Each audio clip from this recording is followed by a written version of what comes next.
However, there's also some clues that maybe he could have been redeemable.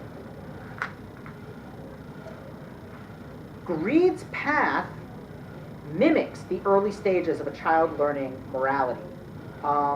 In psychological theory, infants don't really have any concept of morality. They seek pleasure and they avoid punishment.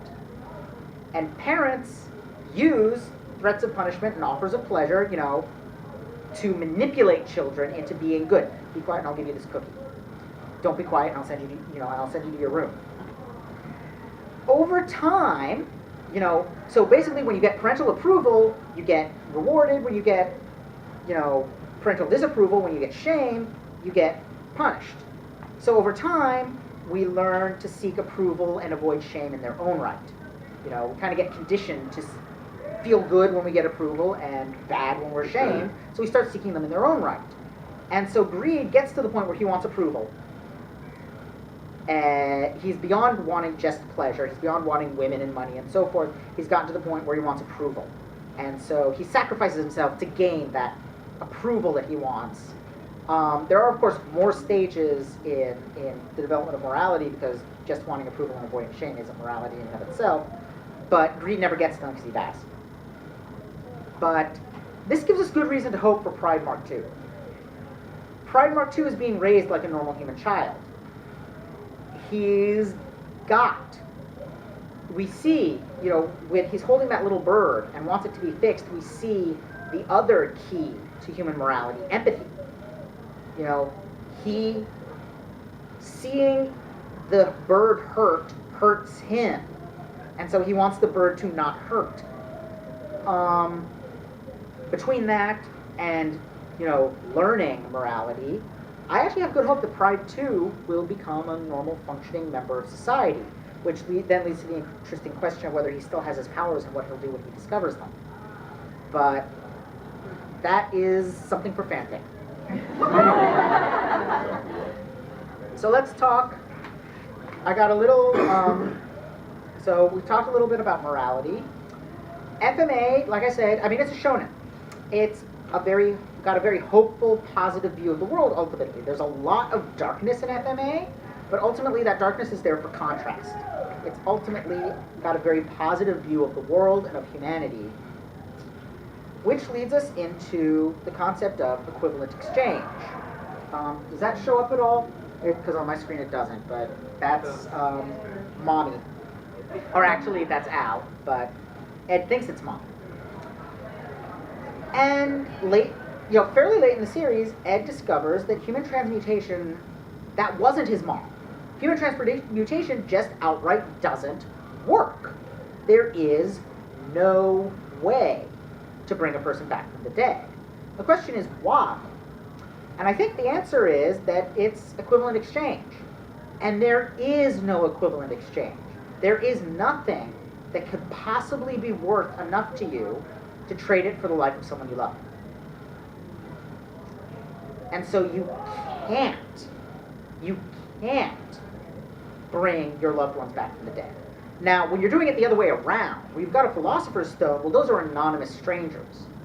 So there is stuff that if you're, either a big enough dick or you've gotten their agreement, there is stuff that you can be willing to trade the life of a human being for. But even then, the life of a human being is worth so much that it breaks all other rules of alchemy. To spend one and gain, powers and abilities that are normally way beyond what alchemy can do. But you can never get it the other way around. You can never sacrifice enough for it to be worth as much as the life of one of your loved ones. And I love that. I love this notion that that's how much humans are worth in this universe. That's how awesome we are. Because normally, when you've got a series that's very much about hubris, it's also very down on humanity. Evangelion is a good example of that. Evangelion is all about hubris, and it's all about how much humans suck. FMA is also all about hubris, and all about learning from your hubris and overcoming hubris, but it manages at the same time to be, humans are awesome. We are awesome. Just remember, we may be awesome, but we're not gods. last thing I want to talk about, and let me do a quick time check. I actually think I'm a little ahead. I am.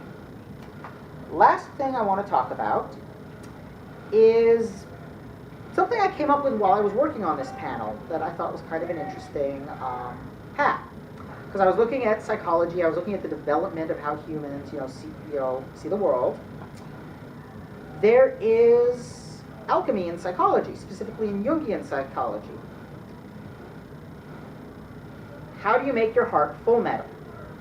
Well, in alchemy, there were in medieval alchemy, there were 4 stages in the process of creating the Philosopher's Stone.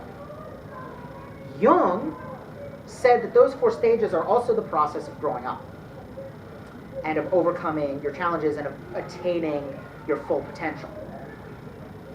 Those 4 stages, you start with nigredo, which means blackness. And it's the base metal. It's, lead or iron or whatever you're starting from.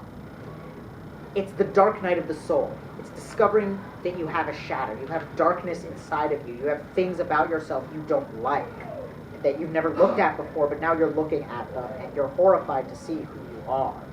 And that would be the attempt to transmute their parents. Ed realizes, he's done a terrible thing, and he's capable of this terrible thing, and it almost breaks him. The next stage is albedo, whiteness. Albedo is you're transforming this base metal, you've heated it up, it's glowing white hot, you're in the process of transforming it into intermediate between, base metal and gold, you've turned it into silver. This is the stage of purification of the self, cleansing yourself, basically punishing yourself for the darkness inside of you, and seeking out light in the world around you to try to drown out the darkness within you. Trying to better yourself by, say, getting alchemy training and learning about how all is one. Learning about the world, but the light you're getting in this stage is like the moon, which is associated with silver in alchemy. It's reflected light. It's not your own light, it's light you've taken in from outside of you.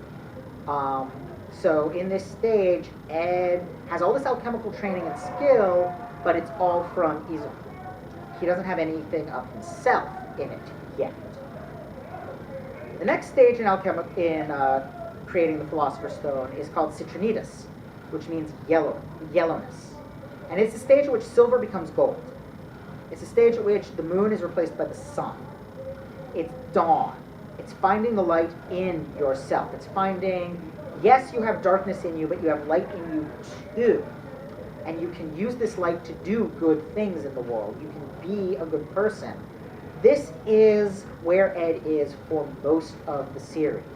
I would say pretty much he starts getting into this at about the 1/3 to halfway mark, when he starts, really seriously trying to deal with the Scar situation and putting himself in danger to try to stop Scar. And it continues right up until halfway through the second to last episode. And it's him becoming a hero. It's him becoming your shonen star that's gonna save the world, gonna fight, full of hope and energy and determination to save the world. The final stage, rubedo, reddening, is when the gold becomes the Philosopher's Stone, which traditionally has always been red. This is the moment of enlightenment. This is the moment of rebirth. This is the moment at which you not only release the light in yourself, but completely recreate yourself, transmute yourself, realize that who you thought you were isn't really who you could be, and become who you could be and fulfill your potential. And it's the moment at which Ed transmutes his own gate. Because what he realizes all along, he thought he was an alchemist. He thought that was what he had to offer. He thought that was his gift to the world, was his alchemy. And in his Citronita stage, that is what he thinks he can do. He can use alchemy to help people. But what he realizes ultimately is that it's not the alchemy that's helping people, it's him. he doesn't need his alchemy. No. Ed, the true Ed, the fully fulfilled Ed that is everything that Ed could be, isn't an alchemist. It's a guy who has no alchemy. He's not the Full Metal Alchemist anymore, but he is transformed into someone new, into a better person, into someone who has learned from his experience, someone who has the power to save out, and someone who can move on with his life. He mentions at one point, in the episode with the birth, he mentions that for all alchemy can do, it cannot create life. And the last shot of the series is Ed holding his son. He's transcended alchemy and done something greater with his life. He has created more life. That's something that an alchemist could never do. And he's discovered, what I like to think is that Ed learned from how crappy a father Hohenheim was, and that Ed is an amazing dad. I really believe Ed is one of those dads that is just, this perfect dad, and that I really believe that Ed feels in that shot at the end, from the expression on his face, I really think like Ed feels like, this is the greatest thing I have ever created. This is what I can give the world, is not fixing radios and making spears and stabbing bad guys, but I can make a person and I can try to make that person better than I am. And I think that's ultimately, the heart made Full Metal. I'm not saying you have to go, I'm not saying, what the series is saying is you have to go out and be a dad or a mom or whatever. It's not saying give up on everything else and breed. But I think what it's saying is what you think your talents and gifts are and what your talents and gifts actually are may not be the same thing. And if you can learn what your real talents and gifts are, what you really have to offer the world, then that's really all you need. Your life from that point on, that is you will be able to fulfill yourself, and you will able to be, you will have a heart made Full Metal, as the series says.